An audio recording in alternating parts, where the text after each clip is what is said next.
కరీంనగర్ ఎంపీగా మళ్ళీ గెలిచేది నేనే అని బల్లగుద్దు చెప్తున్నారు బండి సంజయ్. తెలంగాణలో 17కి 17 స్థానాల్ని బీజేపీ గెలుస్తుందంటున్నారు. కరీంనగర్ పార్లమెంట్ సెగ్మెంట్ మొత్తం యాత్ర చేస్తానంటున్నారు. నా యాత్రకు పార్టీ అనుమతి ఉంది కాబట్టి యాత్ర చేస్తానంటున్నారు బండి సంజయ్. తల్లి ఆశీర్వాదం తీసుకుని ప్రజాహిత యాత్రకు బయలుదేరారు బీజేపీ జాతీయ ప్రధాన కార్యదర్శి కరీంనగర్ ఎంపీ బండి సంజయ్. కొండగట్టు అంజన్నకు పూజలు నిర్వహించి మేడిపల్లి నుంచి యాత్రను ప్రారంభిస్తారు. ఈ యాత్ర ద్వారా తాము చేసింది చేయబోయేది ప్రజలకు వివరిస్తామంటున్నారు బండి. మరిన్ని వివరాలు మా స్పెషల్ కరెస్పాండెంట్ సంపత్ అందిస్తారు. పార్లమెంట్ ఎన్నికల ప్రచారానికి శ్రీకారం చుడుతున్నారు బీజేపీ నేత బండి సంజయ్. ఈరోజు ప్రజాహిత కార్యక్రమంతో ప్రజల్లోకి వెళ్తున్నారు. ఇదే అంశం గురించి మాట్లాడడానికి బీజేపీ నేత బండి సంజయ్ వారితో ఒకసారి మాట్లాడారు. అంటే బండి సంజయ్ గారు, మీరు ఎన్నికలను దృష్టి పెట్టుకుని యాత్రను కొనసాగిస్తున్నారా? మేము ఎన్నికల్లో గెలిచిన తర్వాత గాంధీ సంకల్ప యాత్ర చేసినాం. దేని దృష్టిలో పెట్టుకొని చేసినాం? మేము 150 రోజుల పాటు 1600 కిలోమీటర్లు తెలంగాణ రాష్ట్రం మొత్తం తిరిగినాం. ప్రజా సంగ్రామ యాత్ర కరీంనగర్ పార్లమెంట్ చేసుకోవడంతో పాటు తిరిగినాం.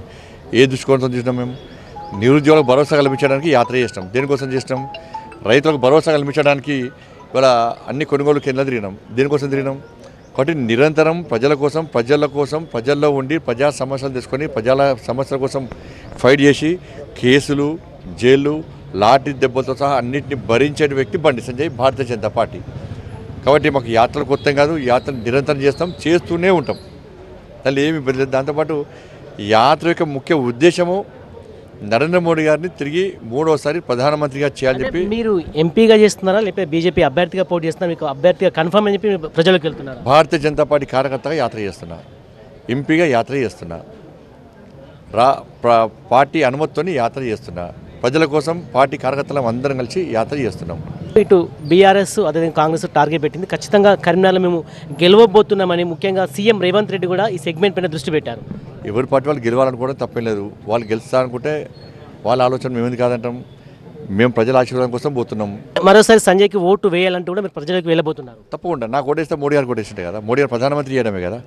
కాబట్టి నేను ఎంపీ అయిన తర్వాత నరేంద్ర మోడీ ప్రభుత్వం ఏ విధంగా ఈ కరీంనగర్ పార్లమెంట్ నియోజకవర్గానికి నిధులు అభివృద్ధి ఏ విధంగా సహకరించిందో విషయాన్ని ప్రజలకు వివరించడానికే ఈ యాత్ర.